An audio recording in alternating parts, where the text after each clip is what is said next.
your number one hype gal here, and welcome to the weekly warm-up, your weekly dose to feel a little more confident and a lot more human. I'm Jess McDowell, and each week I'll share life updates, mindset shifts, product faves, the little things that help me stay grounded, energized, and moving and grooving. Whether you're heading out for a jog, sipping your morning coffee, or just need a midweek pick-me-up, this is your warm-up for living a real balanced life. So take a breath, shake it out, and let's dive in. Welcome back to the weekly warm-up podcast. I hope everyone had a lovely Memorial Day weekend. I sure did. Let me tell you something. I went home for Memorial Day weekend. I'm from Vero Beach, Florida. Let's just say your girl had a good time. Fun fact, I haven't drank since I was in Europe beginning of January, or since I came back from Europe beginning of January. Not for any reason at all, truly, no challenge, no obviously drinking issues, no real reason. I just felt like, I don't really need to drink. Anything that I was doing, I didn't really feel necessary to have a beverageino. But then also too, I had been so busy with so many different events and so much stuff going on that I always wanted to just to have like a clear mind. And I'm 36. When I get a hangover, it is 3 days. It's not bounce back the next day. And I do get a little allergic to specific types of alcohol and things like that. We won't go there. But anyways, I consumed. And I'm not mad at it. I'm not making myself feel guilty about it. I never had, anxiety. I actually didn't even get super hungover, thank God. I was actually really terrified that I would because it had been so long. But yeah, it was a lot of fun. There's nothing like spending time with your childhood best friends, and that just hits differently. It hits differently because you know each other, you know the debauchery, however you say it, that's going to happen. And there's just that level of instigation that you can't beat. So I had so much fun. We did a bunch of different activities and things. And obviously I spent time with my mom, but yeah, I hope everyone had just as fun as I did. Now I am taking the week to just get back in order, feeling good. Definitely need to detox. I'm detoxed now for sure. It's definitely detoxed out. I am detoxed out. But yeah, great way to start summer. Even though it's not summer solstice, I know that's in June. It was a perfect way for me to kick off summer. And on that note, let's dive in. I realized that I haven't chatted much on the podcast, and I'm doing better at chatting about it on my social media platforms, but I don't talk a lot about my weekly warm-up club, which is crazy because obviously my weekly warm-up club, so there's a podcast and then there's a endurance mentorship for women as far as me coaching and being basically your mentor for running. I don't know why I don't talk about it a lot. I know that a lot of it goes through word of mouth. I also find that I've had a lot of different other outlets that I have been focusing on right now. And so I always make it a point to work smarter, not harder. I do, let's call it advertise on my Instagram feed. There is a reel that's always pinned to the top of my profile, but I'm working on getting better at marketing it and bringing awareness because one, all the clients that I have right now and that I work with are absolutely obsessed with it, but I just know that I can grow it and make it even bigger. So I think that is what my next big few month plan is to just expand more on awareness without feeling like I'm going into the sales portion of things. That's one thing that I always get nervous about is I don't want to try to sound salesy, even when I am on TikTok or when I'm on Instagram and I'm on my explore pages or things like that. And I notice there's a girl that's getting into running, or there's a girl that's starting to train for a certain race, whatever it may be. I comment, I follow sometimes. And of course, I always kind of like make mention about, training and needing coaching and things. And then I always get very not embarrassed, but just, whoa, yeah, girl, like no one wants that. Cause I know what it's like when I've had those life coaches reach out to me on Instagram, and sometimes it's not always for the best of the benefit, or how educated are they? Or is this just, a money pyramid scheme and things like that? And with the weekly warm-up club, it is not, I promise you. First of all, I'm highly educated and have been in this industry for a very long time, as well as been an athlete growing up. I've been an endurance runner for over 20 years. I have my RRCA, which is Run Coach certification. RRCA is top of the line certification. I have my ACSM CPT. I have my NASM sports nutritionist. I have my NASM mental toughness. I do have spinning certification as well, but I don't really use that anymore. I definitely want to add on to my education. I would love to go down more with, so NASM mental toughness has a lot to do with obviously mental health and fitness and sports, but I would love to do a psychology course just to kind of dive deeper into the psychology of endurance training and people getting into endurance, or those that are, racing all the time, because it was one of my favorite subjects when I was going to get my ACSM CPT, was the psychology of fitness. It was one of my favorites. Going back to the weekly warm-up club, because I squirreled, the weekly warm-up club exists to provide endurance consulting, running strategy, and mentorship for women who run or are new to running, helping you to train smarter with guidance that considers real life and recovery.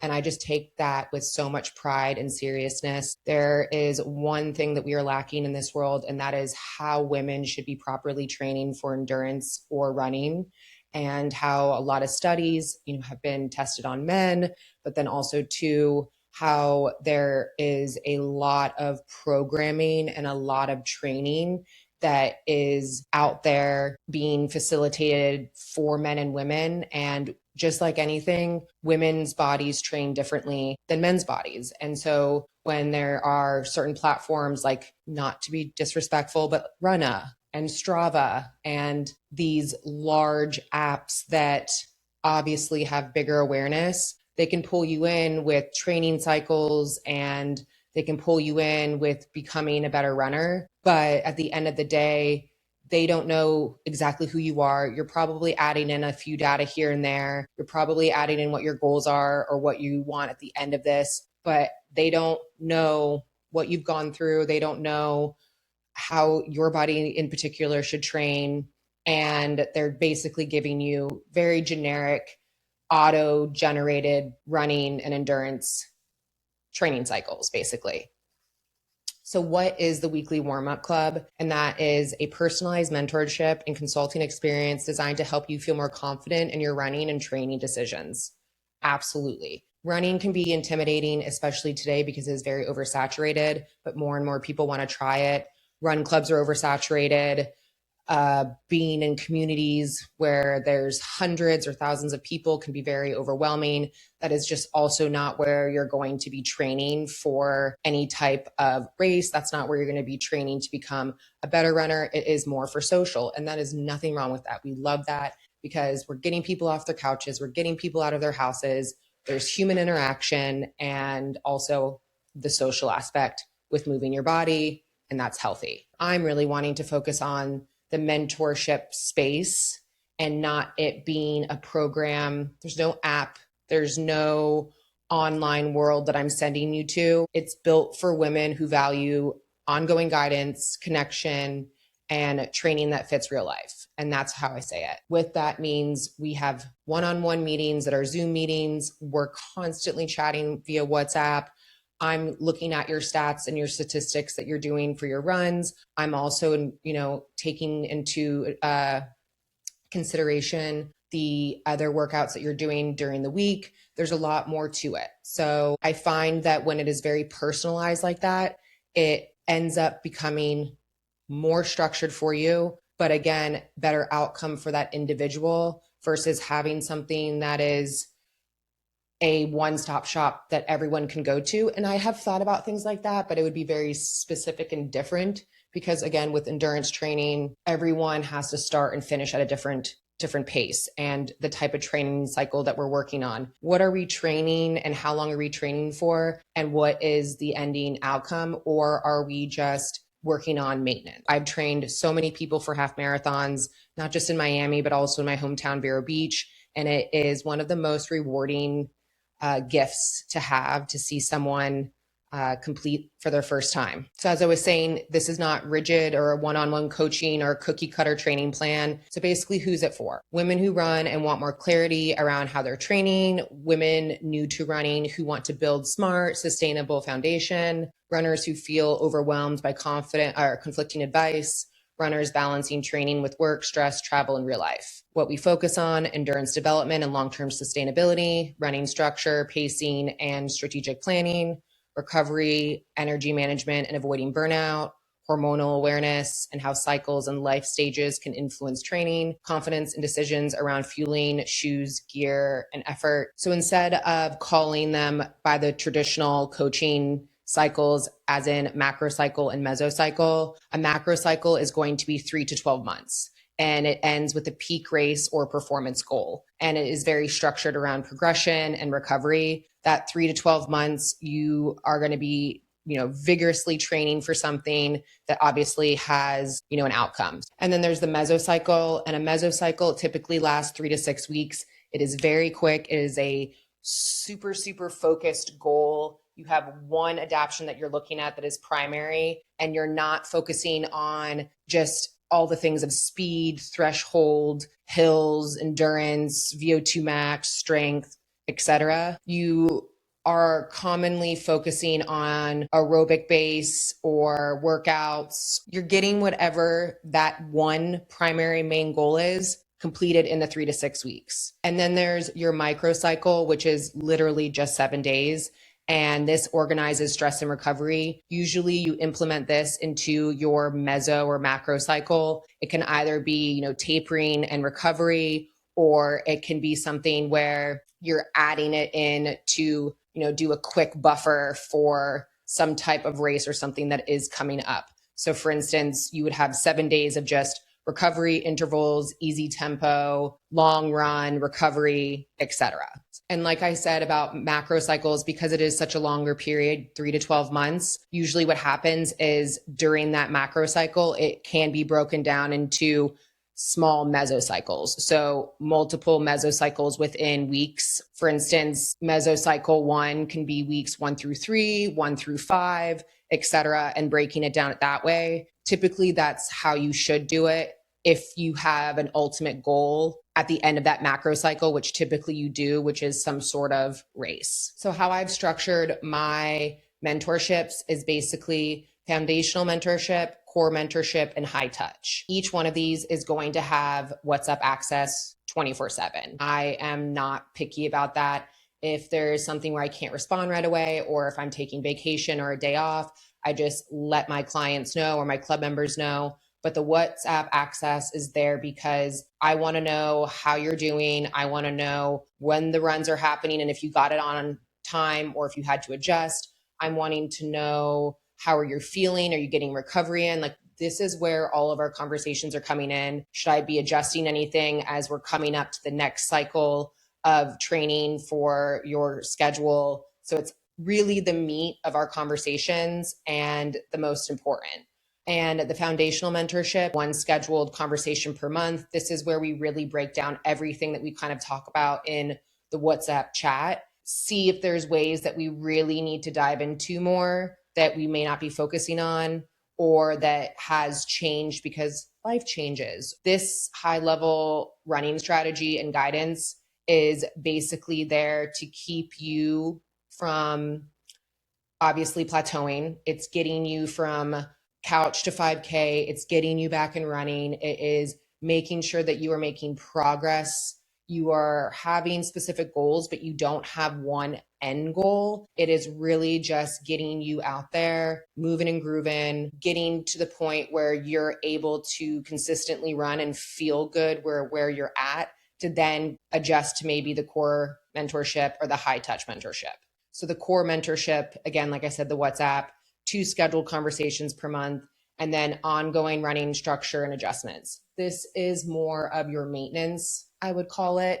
And that is where you have either completed a race and you're just staying in your maintenance phase right now until we start another training cycle, or it's where you've gotten into that foundational mentorship. You are at a place where you're feeling like you are a recreational runner, you're, able to get out there and run X amount of miles without feeling like you are lagging or stopping. And you're just needing that structure and adjustment and accountability. So you'll still get your schedule as far as when you're running or when you should be running and any adjustments need to be made, but it's very much on the sense of maintenance. And then the last one is high touch mentorship. And this is priority WhatsApp access during obviously business days, but in general, and weekly or biweekly conversations, and then more hands-on guidance during defined period. The high touch mentorship is designed to be seasonal.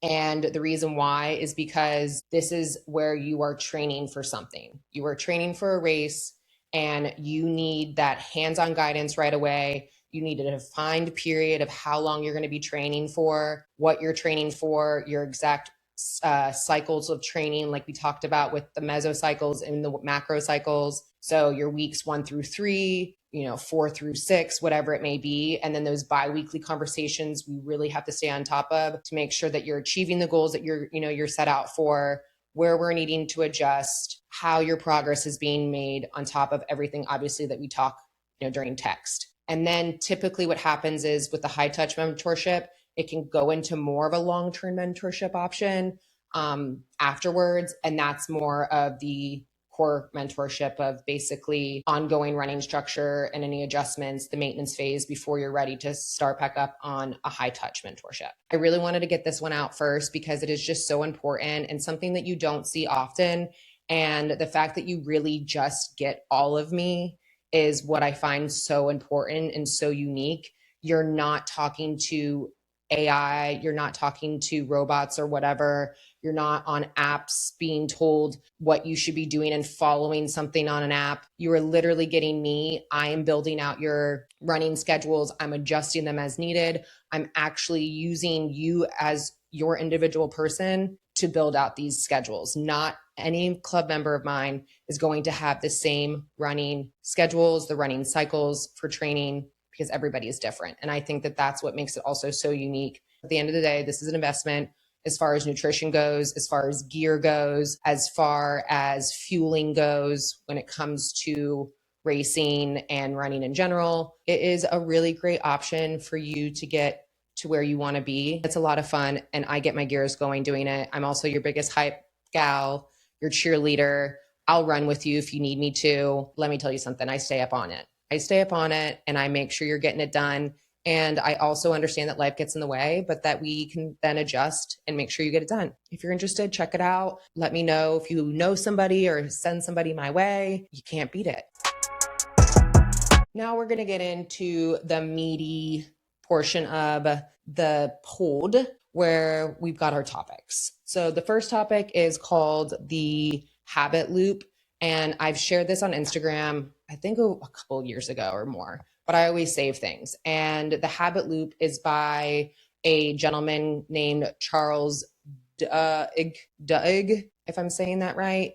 And it's the Accidental Habits edition. And I love it because it talks about a habit loop. And I'm always big into habits. I like to say that small or baby habits baby habits or small habits turn into habits that turn into a lifestyle. And this kind of mimics that. As high performing women, because I always say that, we typically have our morning routines locked down. We have our training, routines and cycles locked down. We are always coding and listing and color coding our calendars, our schedules, our planners. We are typically type A, but there are a lot of type B people that this can work with as well. This is not just for people like me who are OCD, type A, ADHD crazies, nutbags. The reason why I wanted to bring this topic back up is because we're going to learn how to understand how to look at science and our brains and why we actually build these habits, which I just think is super cool. And that's why we have to talk about the Charles Duhigg and the brilliant book of The Power of Habits. So this is a segment from his book, The Power of Habits. So it's the science of the 3-step loop. And it talks about the concept called the habit loop, 3 different steps. So there's step 1, which is the cue, step 2, which is the routine, and step 3, which is the reward. We're going to break them down right now. Step one is the cue.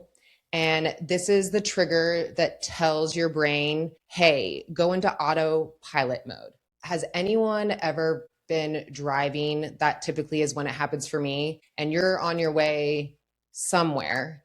And as you're on your way somewhere, you start to turn and you go completely in the opposite direction to another place that maybe you drive more frequently to, or that your brain is just on autopilot because you've been thinking about other things. And then you realize, oh shit, I'm actually not even close to, not even on my way to where I should be.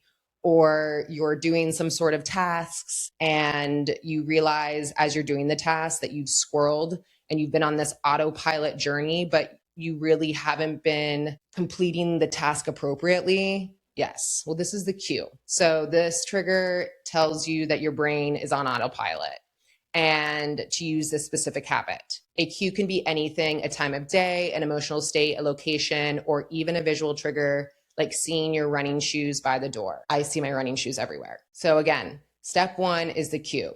And what is it? It triggers your brain to go into automatic pilot mode and use this specific habit. Remember that. Now, step two is the routine. And this is the behavior itself. It's the action you take, whether that's physical action, a mental reaction, or an emotional response. Okay, so from the cue, which is the autopilot mode and the specific habit, then we go into the routine, which is the behavior. So it's the action of the autopilot or that specific habit. And then step three is the reward. So this is where the neurological pays off. It's the hit of dopamine, the feeling of relief, or the physical satisfaction that tells your brain, wow, that felt good. Let's remember this exact loop next time the cue happens. So again, it's basically saying, for instance, sometimes I don't like to record my podcast. I really don't, because I feel drained. I'm not in the mood. I don't want to hear myself talk. And though I think my topics are okay, I just don't love them. But I have to cue that specific trigger to go into this autopilot mode to use that specific habit, which is just getting on and recording the podcast, which then goes into the step two, which is the routine, is the behavior itself. It's the action I take. And obviously for this, it's definitely the physical and emotional action. And then the step three is the reward. It's that dopamine kick of motivation that, wow, you did this. This feels good. So now you're motivated to now continue to complete more tasks. Or now I'm motivated because I completed what I was really not wanting to do and I'm procrastinating. And now maybe I want to edit it. And so that dopamine is just really, really making you feel like you're on cloud nine. Now, why does our brain do this? And to be honest with you, our brain is an energy hog. And this is something that's so fascinating, but I can see it 100%. I completely didn't even think about it sometimes, but it's so true how much our brain is just taking up daily energy and our caloric burn just by thinking. And the second we wake up, we're thinking about what we need to get done today. And then we're writing that down. Or if we haven't wrote it down, we're reading over it, whether we're working out in the morning or we're spending some solo time journaling or praying in the shower. You're thinking about all the things you need to do. And I have to do this and I have to do that. And we're definitely getting it done. We're not procrastinating. We're going to make it happen. That is energy being burnt that you don't even think about. And then you wonder why you're so fatigued or tired by a certain time of day, or by the time you need to go work out, or by the time you need to complete something that is actually important, you don't have the energy for it because you've literally talked yourself to depletion. Our brain loves loops because loops save mental energy. So we're looping consistently about all the things we need to do. We're looping the cue, we're looping the routine, we're looping the reward. And it takes this complex multi-step tasks and turns them into automatic background scripts. And it's like automating your savings account, but for your behavior, period. Now, the thing about it is habit loops can be positive and negative. And I'm going to give an example because, for instance, once a habit loop is formed, your brain is fully participating in this decision making. And we might not always be cognizant about it. wait, I should be able to say this. We may not be cognizant of it. Yeah, that's right. Cognizant of it. There's another way I'm trying to say it and I'm butchering it, but that's fine. But for instance, a minor habit of brushing your teeth or putting the dishes away. Cool. No big deal. But then there's another loop of always picking up your phone and getting on Instagram for no apparent reason. Always picking up your phone and checking something for no reason. But it being in a short time span, meaning if you are not distracted or engaged in doing some sort of task or other habit, you most likely are going and reaching for your phone. I don't even want to know. I don't want to put the timer on like some people have, but it's probably less than 5 minutes. And those are the types of habit loops that can just drain you and that can start causing mental and physical fatigue. But then obviously we have our positive habit loops, such as, like I was talking about with my podcast, getting it done, making it happen, and feeling that dopamine kick. Dopamine is our enemy and our best friend. I want to say that. Serotonin is different than dopamine. Dopamine is what creates motivation because of the dopamine, of the kick that we got from being productive or whatever it was that made us feel good. And then that continues the motivation and continues us to want to not to procrastinate and want to be productive. So dopamine is the main drug. Serotonin is just getting that boost of happiness and having serotonin from sun or from being around people you love. Definitely, exercising and moving and grooving, but then obviously that has dopamine kick as well. So the relatability, reality, and quirky audits of this is that high-performing women's brains, because our accidental habit loop are truly a work of art, which they are, let's be real. There's one thing I want to talk about, which is the productive procrastination loop. And I've kind of already touched on it a little bit. Let's see if this sounds familiar. So we're going to go over a cue, routine, and reward.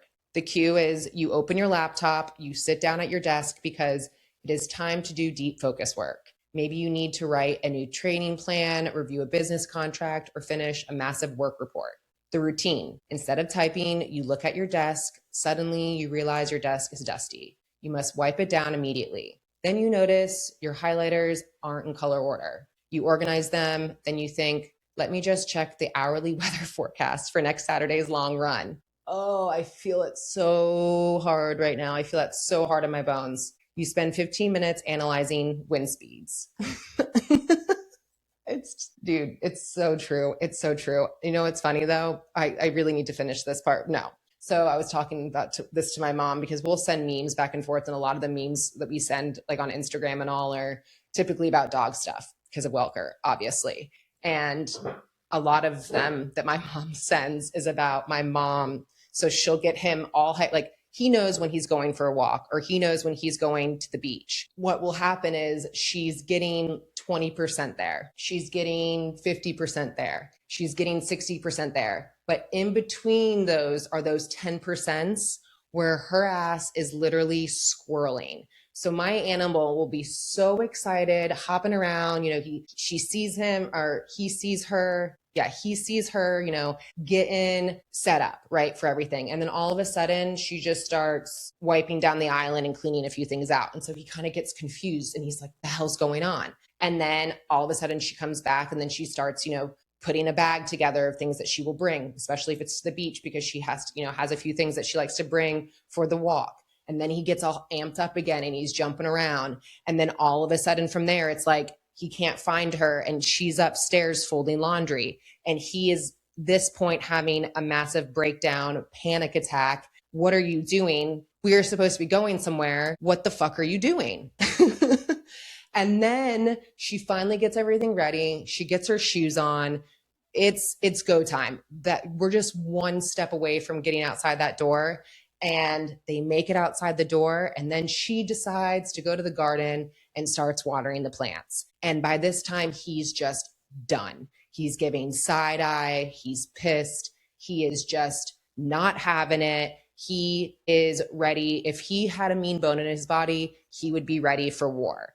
And that is exactly what this routine or like for the fact of the productive procrastination loop, like reminds me of every time, and it is hilarious. So anyways, now that I squirreled, exactly.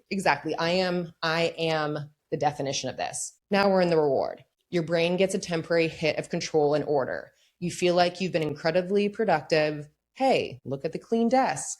But in reality, absolutely zero actual work just happened. You just spent 20 minutes aggressively organizing a drawer to avoid writing an email. Yeah, I feel it. I actually feel it a lot more often these days, even being my own boss, if you want to call it that, and, doing my own entrepreneurship.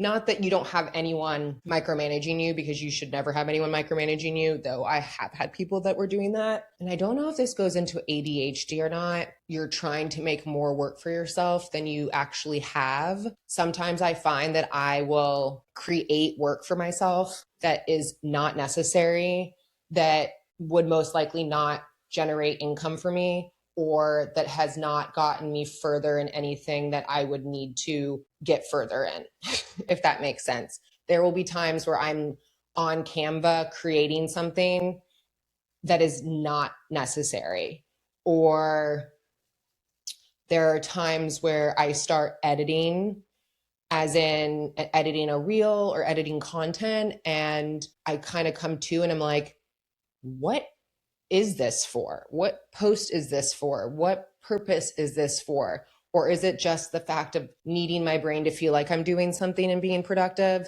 aka the dopamine kick?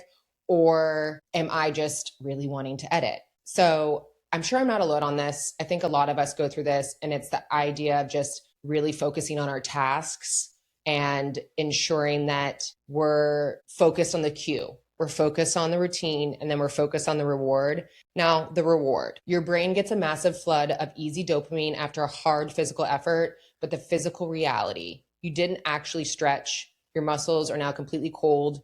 You're sitting in a puddle of your own dried sweat, and you're late for the shower. We think we are managing our time perfectly, but our brains are secretly hijacking us for comfort. I'm so glad I wrote that really well. I love it.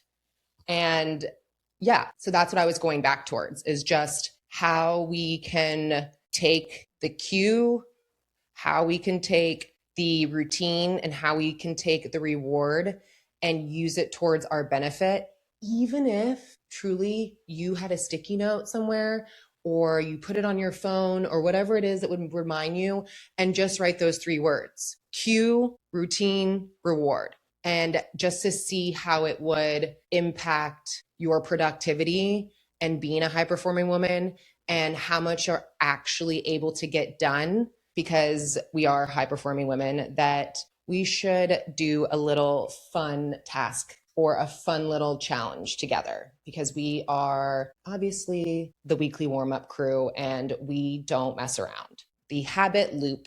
We are going to pick one thing in our life. Doesn't matter whatever it is. Doesn't matter. One thing, don't stress out about it. Don't overthink it, because then that's the spiraling of the cue, the routine, and the reward that you can adjust, that you can implement into your life and change for the better. If you're listening to this right now and you're still listening to the pod at this point, I would love it if you would reach out to me on DM on Instagram. You can do the weekly warm up with Jess, the weekly warm up podcast, Instagram, or Fit with Jess Rose, CD, M as in man, C, D as in David, which is my running account. One of those, DM me and tell me what habit loop you created, because I will be so interested, and I will do the same, and I will actually post about it, because this is something that we could really start implementing into our lives to make it beneficial. Now we're getting to the next segment and how this will all tie in. And it is called habit stacking.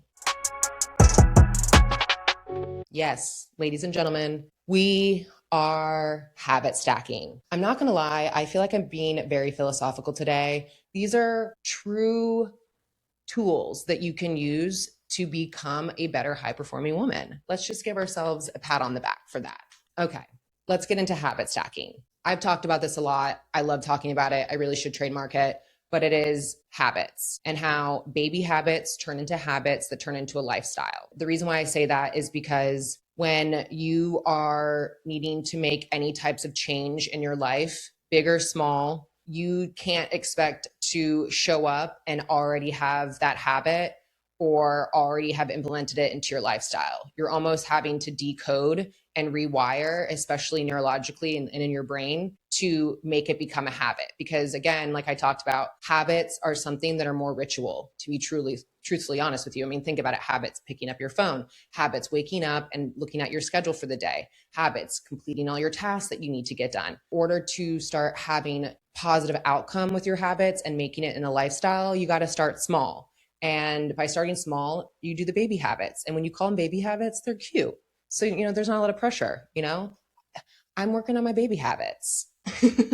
Let's talk about this in a nutrition standpoint. I am not a big breakfast eater. I'm working to become a breakfast eater, and how it can be appropriately implemented into my daily routine when I am training. So going for a run, or when I'm going for a strength workout, yoga, etc.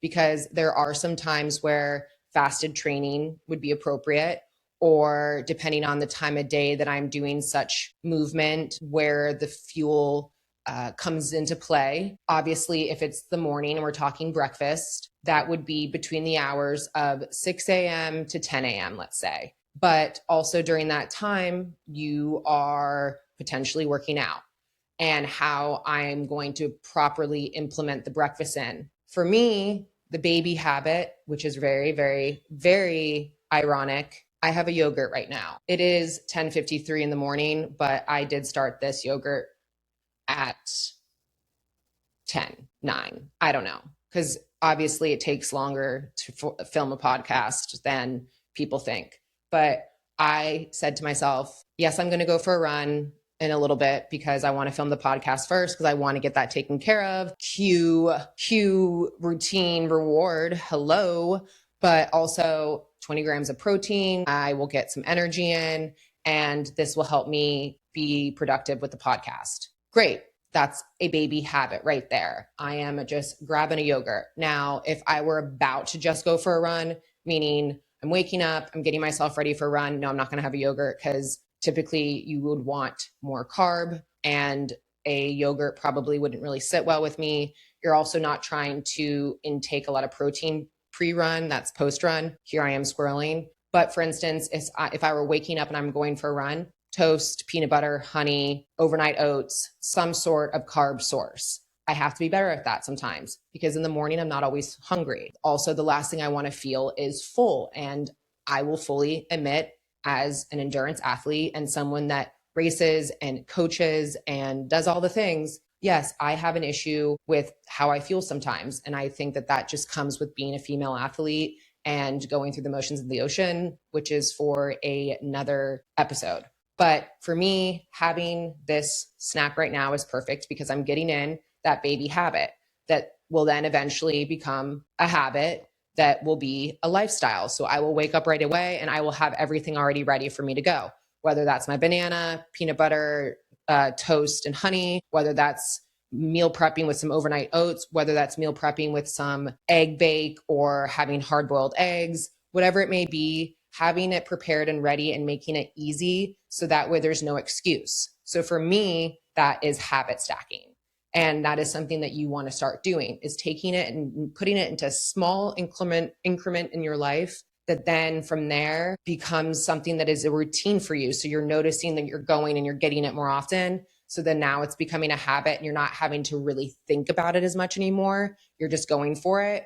And then from there, it eventually just becomes into a lifestyle, and we're not even worried about it being a habit anymore. One that I think would be really great, and I also don't want to talk about the obvious ones, which would be phones, social media, I don't know, the cliche stuff, watching TV, things like that, but also people that are working a 9 to 5. I've worked a 9 to 5 before. I have had sit down desks and I have had standing desks and things like that. And being a very highly active person, but also a hyperactive person.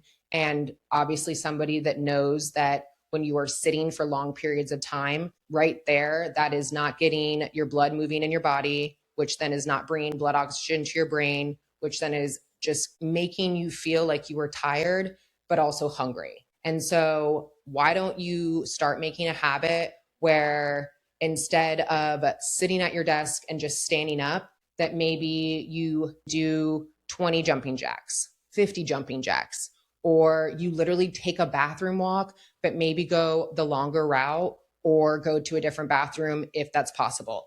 Do something that you can go at a longer route of. Do a task that you can take longer at doing. That way you're getting up, you're getting that blood circulation going again, you're getting that heart rate up again, and you're waking back up.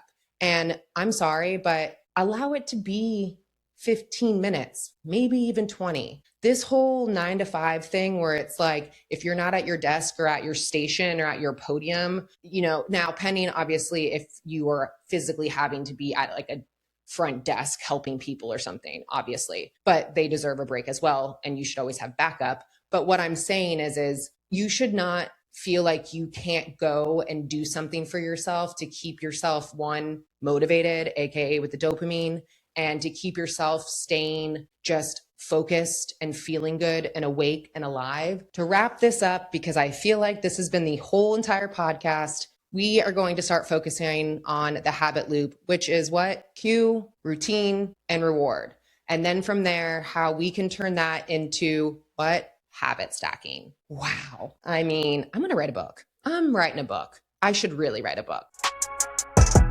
I contemplated talking about this particular subject for a couple of reasons. The way I'm going to talk about it is mainly just giving tailored advice and appropriate advice. I just realized I haven't even been wearing my ears this whole entire time. Okay, great. Let me just make sure here. Production. Hello, are we good? Bad brand deals and how to avoid them, but also how to understand your worth as well as the industry that you're in, the brands that you are trying to work with, the level that you're at, and whether or not it is, and I'm speaking slow because I'm basically saying it in this kind of sense. If you're trying to work with brands just to work with brands versus trying to work with brands because it is in your industry, you are an expert at it, so you are considered somebody of high value, those are different. Influencer culture is changing. We are doing a lot more in-person events, in-person activations, experiential marketing, bringing communities together, getting outside of our homes, basically. It's not all about being on an ad constantly on the phone, or it's not only about that, I should say, or it's not only about trying to sell digitally through influencer marketing on TikTok, Facebook, Instagram, whatever the other ones are that I don't even touch on, Snapchat and everything. And today now it's also about community events, community gatherings, brand sponsorships of being part of a community. For instance, my Fabletics Run Club, me being a run community lead and a run community host where I am hosting run events with other brands. That is a form of influence, if you want to call it that. But where I'm wanting to talk about is that fine line of just making sure you know your worth, but also understanding your place, and then also not allowing yourself to be taken advantage of and have bad brand deals. There are different types of deals. There are affiliate commission based, there are paid UGC based, there are paid ads, and then with the user generated content, then there could be boosted ads. And with paid ads, there also could be the boosted ads with that. And then obviously there's the experiential marketing and the sponsorship side of things. And then there is also, where else can we go with this? Yeah, I think that's about it. Oh, campaign wise too. But so we're talking, there's multiple different ways that you can earn income and have revenue. But at the same time, these are the different areas that brands of all shapes and sizes are looking at. Every brand is different at what they're wanting and what they're looking for, because not every brand wants just to have a million different people film a video, post it on their personal feed, and it be done. Some brands do, don't get me wrong, but what I'm saying is that's what it used to be. It used to be that and I don't want to call it a brand, used to be this brand would reach out to X amount of influencers that had X amount of following. Doesn't matter who they are, doesn't matter if the brand aligns with the influencer, doesn't matter if the influencer uses the product or brand, doesn't matter if the influencer has an actual trusting community or the community actually trusts them, or if they actually have the analytics or the return. The brand's just going to pick them, and they're going to pay them for them to create some sort of reel and post it on their individual social media. And that would be the ad.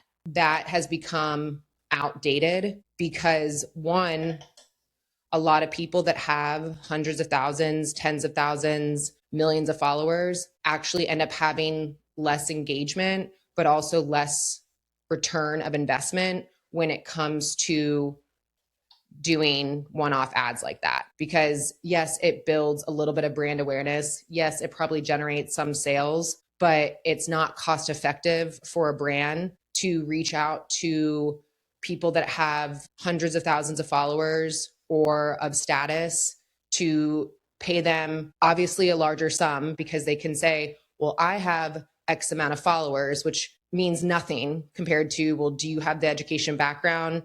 For this product? Do you use this product? Is this product part of your life?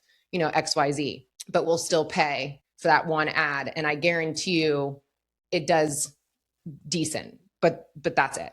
Maybe you'll get a little bit of brand awareness and then it's gone. Half the time too, a lot of those larger digital creators or influencers will post it and they can keep it up for however long, and then they'll remove it or they'll take it off their feed even. So what I'm saying is there's just been such a change of how people and brands are working with you. And then of course, affiliate marketing and commission based is strictly on the fact of these brands are giving you product and you are selling, you are pushing, you are pedal pushing, you are sharing on your stories, you are sharing on your feed potentially sometimes. And the only way you're getting income is through if anyone's making a sale, anyone's purchasing those items. They are purchasing it, they're using your code or they're using the link, and then you get an X amount of commission from it. I have a love-hate relationship with it. I do have an X amount of brands that I do that with. I no longer accept any affiliate commission-based partnerships because of the fact that I already have hit my limit. But also too, when you start really like consistently sharing all different brands, all different types, all different things with commission, and you're pedal pushing and you're sharing and you're doing the sales, sometimes that can dilute you as a personal brand and who you are. But also there's only so many things that you can sell. You know what I mean? And for me personally, that's not what I am. Now, there are some accounts, especially TikTok wise, that will do that. And that's great. And they make money. But for me, I have a community that trusts me. I have always take pride in my community and how I'm building my community, that they know if I'm using a product, it is because it is part of my life. I have been using that product. I trust that product. It is working for me. And if I'm telling you that you should try it, there's a reason. Period. Now, sometimes with affiliate commission based, a lot of brands will say to you, oh, if we like to start off commission based, but then from there, we like to see how it goes. And then if we like what you do or your content, then we can talk about potential partnership. Now, this is where it becomes a fine line, because what they're basically telling you to do is to work for free. Yes, we'll give you product. You should be giving them product. If they are literally going out and selling your product for commission, so it's not even promised revenue, then yeah, you should be giving them product. And the brands that were going to say, well, we could potentially lose money on giving you free product, that's a big red flag, because they're basically asking you again to work for free, and they're expecting you to then create content to share on your page, on your social media, whatever it may be, with no promise that you are going to make any commission, but 100% guaranteed that they're getting brand awareness. Because if you're putting it on your feed, whoever follows you or whoever stumbles upon your page is going to see it. There are brands that will try to say to you, we'll give you free product if you don't mind sharing a post or a story, and we'll make sure that we'll repost it, we'll reshare it, we'll use it on our page, or if you want to collaborate it with us, and that's going to bring you awareness for potential new followers, red flag.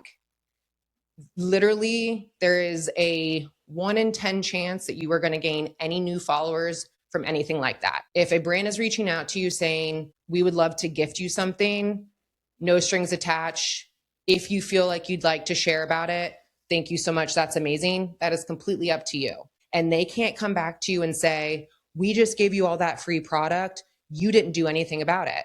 Well, you offered me free product. We don't have a contract. You didn't give me a contract and I didn't agree to work for free. I will always say, yeah, no problem. I usually do a story. And then I usually do a follow-up story, because at the end of the day, I'm a good person. You never know if they end up wanting to work with you. But at the same time, it's just kind of, for me, karma, but I'm not going above and beyond. I will admit it. If I'm getting something gifted to me, I'll do an unboxing. Y'all have seen it before. I'll say thank you. And then maybe a couple days later, or a week down the road, I'll do another story of me using the product in some sort of way. From there, you get into more of your UGC and your paid ads. And then there's sponsorship, which is a whole other level. Where you have to be very careful with the UGC and paid ads is one, contract, reading your contracts. I will say I have read contracts that I have not fully read, and I have kicked myself for. Luckily, that was years ago. Always have 2 eyes on the contract, because there's certain things you always want to look for. UGC, user generated content, typically means that you are creating usually it's a video, a reel of some sort, that either you're posting on your feed and the brand is going to also be collaborative in it or post it on their feed, or the brand itself is just going to post it on their feed. And then from there, there's user generated content with boosted marketing or boosted ad, which means either one of you are posting on the feed or you're both posting on the feed. And then that brand is going to be able to boost that ad for a set amount of days. So where there's always a fine line, one is, if you agreed to a UGC ad, are you agreeing to the UGC? And what is that? Am I posting on my page? Are you posting on your page? Are we both doing it? And is there boost involved? Because are usage rights involved? Because a lot of times what they'll do is they'll try to be fine line with it and not really talk about the usage rights, but then there'll be a little clause in the contract. Or I recently worked with a brand where we have a contract agreement, and I have literally had to reach out to them 3 times on 3 different occasions, saying to them, you have just reboosted an ad that was not approved, that you have not paid me for. Please take it down unless you want to pay me. And they have, and I'm okay with that. But that's something that they will do as well. So you'll have a contract, and it will be, you're going to make X amount of deliverables, and those deliverables will be posted on your feed, and they will be collaborative, meaning that it's going to be a collaborative post on their feed. And then they're going to take the videos and do a boosted campaign for 30 days. Great. But then after the 30 days goes by, and you'll see that where the dates are when they started and ended, but then you get a notification saying that your video that was already boosted is being boosted. No, sorry. I'm sorry. Where did that agreement come from? Stick up for yourself. Reach out to the brand and say, hey, I noticed that you just boosted this video again. It's not in our contract. I would be more than happy to work again with this if you'd like to reboost it for this a fee, if you're willing to do that. If not, I will have to ask you to take it down. And the thing about it is that is why you always need contracts. It is okay to say no. It is okay to say no. I actually recently signed a brand deal. I have worked with this brand a couple years ago. I got paid, okay. I will admit, I should have fought for myself a little bit more. This was one of my biggest mistakes. I didn't fully read the long ass contract that they gave me. Basically, the B-roll that I provided can be used indefinitely. And so I was only paid one-time fee and never got paid royalties or reusage fees. And that boiled my mother effing blood. But not even that. I don't look like I looked like 3 years ago. Not that I've had some like crazy glow up. It's just more or less of the fact that I don't like that there's old video footage being used of me for UGC, so user generated content, on not only Instagram, but TikTok, Facebook, and I don't know where else where. Like, I still to this day have people send me screenshots of them seeing me in these ads. And they're like, is this you? And I'm like, yeah, unfortunately. But the brand reached back out to me. We're good. Like I say, like when I'm negotiating and I do these things, how I am, I'm business, and I'm all about making sure that we're transparent. Speak your mind, how you feel, obviously remain professional. At the end of the day, you want to have your best interest, but also everyone should have each other's best interests as well, period. If certain things don't align, then sometimes you have to say no. And I know it stings because money is money. Sometimes saying no in the long run is better for you, because it's not about the money. It's not about you creating content, because that's the fun part. It's about how the brand considers you as an entrepreneur and as a business person, and how the brand considers your work. And that's where you have to have a little bit of pride. I am so lucky that 99.9% of the brands I work with, I love. They are brands that I continue to work with. They're brands that have come back to me to want to work with me. There are new brands that are wanting to work with me that are even great, that are having cool ideas that they want to do stuff with. It's going to ebb and flow, but it's okay to say no. Like I was saying that recently in the last week or two, I signed a contract with this brand that I have worked with a few years ago.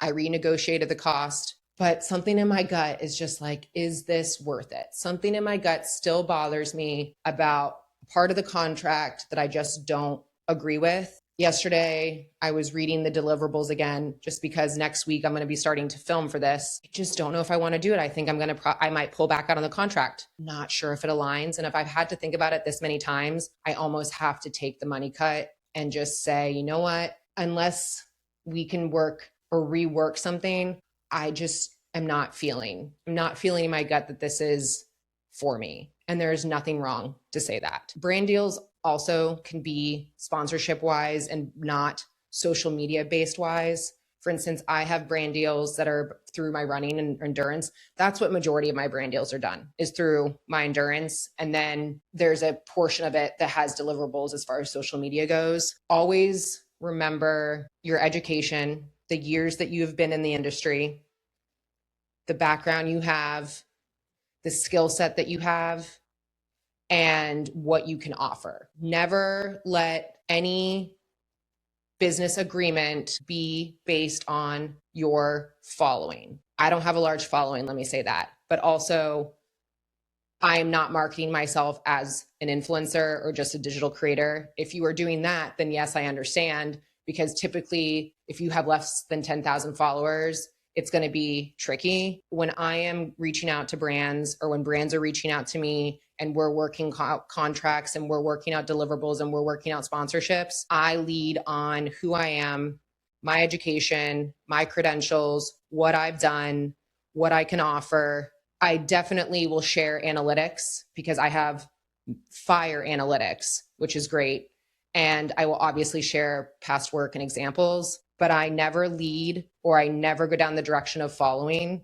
And if any brand does, then I know right away it's probably not going to be for me, because we don't align on what it is. Because if they're aligning on just pure following, then they're not aligned on truly the people that they want to represent their brand, period. At the end of the day, have fun with it, experiment. You can ask me questions and reach out. I have people all the time that will reach out to me asking me how I got this opportunity, or how I work with this brand, or how I do this. And I have no problem telling people how it happened. It's hard work. So there's no other way of saying it. It's networking. It's hard work. It's being a good person. It's showing up. It's always, always, always, always making deadlines. It's being transparent, communicative, flexible. Again, just having fun and being who you are and being yourself. You're going to win some and you're going to lose some. And that's it. And I cannot be more blessed and thankful for the opportunities that I have, for the brands that I work with, for upcoming opportunities that are coming my way. I cannot be more grateful. So know that this space is for everybody, and there is a niche for everybody, and there is a way for you to get in. just you need to be aligned on what you want, and you need to be aligned on your goals. Because if you are all over the place, or you are trying to do 10 things at once that don't align, that's where it's not going to work. And that's where you're going to be working harder, not smarter. Okay, I always love pulling out my handy dandy notebook and talking about something. So we're going to briefly go through this. I love how I always say briefly, as if that's ever going to happen. All right, let's just do it. The strength of your legs today is the most accurate predictor of your brain health 20 years from now. Not your diet, not your genetics, your legs. Research shows your lower body strength is one of the most powerful physical predictors of long-term cognitive resilience and brain structure. A landmark study conducted by King's College London tracked hundreds of twins.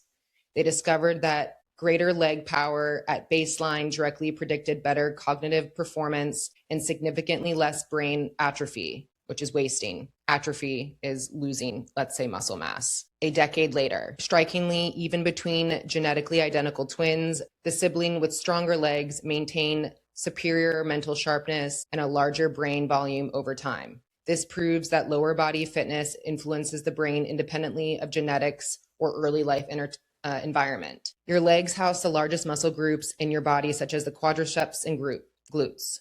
Quadriceps and glutes. When you subject these massive muscles to intense resistance or explosive movements, they act as an endocrine organ, secreting specialized signaling proteins called myokines directly into your bloodstream. Myokines successfully cross the blood-brain barrier to trigger the production of brain-delivered neurotrophic factor, BDNF, which we talked about last episode.